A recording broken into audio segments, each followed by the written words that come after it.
кіресің, жол сұрап кіресің, кейде аяқ астына жаққа бұрылу керек болады, сөз аварийға жағасың, ол аварийға жағып кетеді, рахмет деген сөздер. Жол беріп күтіп тұратындар бар. Сыйластық қой соның бәрі. Кішігірім жай қозғалып жатқан сигнал басып, не болмау керек. И жаңағы двордан сондай шыққан кезде кішігірім өткізіп жіберу керек. Әсіресе ана полоса ауыстырған кезде тоже өткізіп жіберу керек. Өзіңіз мысалы жолда біреу сұранып жатса өткізесіз?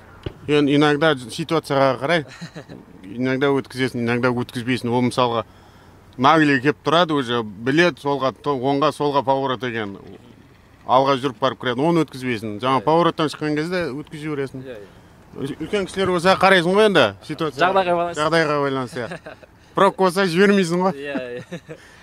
Ну, в первую очередь, я думаю, при гололеде тоже заранее тормозит, предупреждает как-то, что поворотнику, что можно обогнать, когда там или нельзя. Что еще можно добавить? Ну, не знаю, пропускает, наверное. Я думаю, что всегда, когда есть буква У, когда у водителей на дороге, я всегда как-то с ними осторожней. Ну, уступаю им дорогу чаще всего. Жол беріп тұрған кезде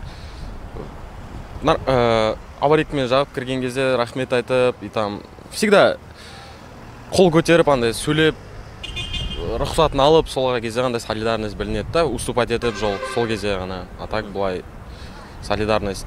Трассада жүрген кездерде да поворотникпен былайнан шыға бер, кіре бер обратно деген сияқты, солардан білуге болады. Стаж үлкен кісілер ғана олай, а так былай трассада жас балдар ондай нетпейді. Наоборот, өзіңмен бірге жарысып кетеді, обгонға шығып жатсаң.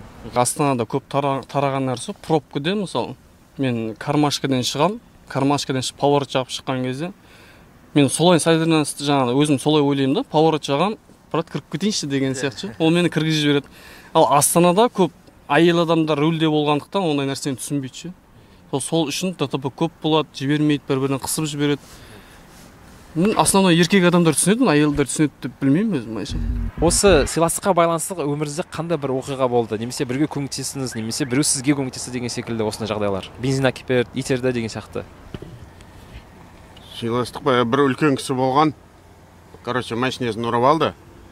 Ол таныс болғанда осылай енді танысып жүрген кісі. Біз СТО-да істейтін тұғымыз. Ойбай деп, Әділбек деп звондады, сосын барып, машинесін тартып, апарып, СТО-ға апарып, жөндетіп, ол кезде біз СТО-да істейтін ек. Сөйтіп тұрып, жарты ақшасын бермей кетті.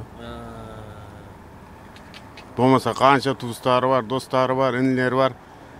Соларды қойып, бізге звондаған тұғын. Мен именно өзім алып кеп, СТО-ға апарып, неған едім. Сондай жақсылықты ақырында сөйтіп кетті. Үйті жасы үлкен кісі. Өте ұят жағдай. Кезінде бір кісілер неге асығып тұрған кезде светофорда поток болды, пробка болды. Ол менен, короче, двойной сплошадан кесіп, алдыма шыққан кездер болды. Сол кезде уступать еткен. Еще ол бірінші встречныйдан поворот несіне дейін сұрап келді да. Сондай кездері де болды.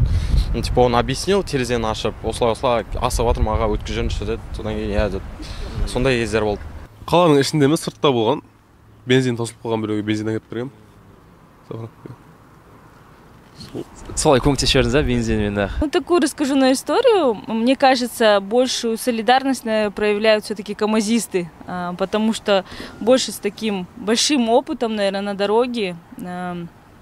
Как-то у меня тоже колесо по дороге, получается, заживало, не заметила. И никто не останавливался, чтобы помочь. Вот камазист остановился и сразу все сам сделал, даже денег не взял. Хотя я его так просила, но он не взял. Так что я, наверное, отмечу большую такую благодарность камазистам, потому что там настоящий мужчина ездит. Все, спасибо вам большое, Аля, за ответы. Про тачки KZ. Спасибо еще раз. Все, до свидания. До свидания.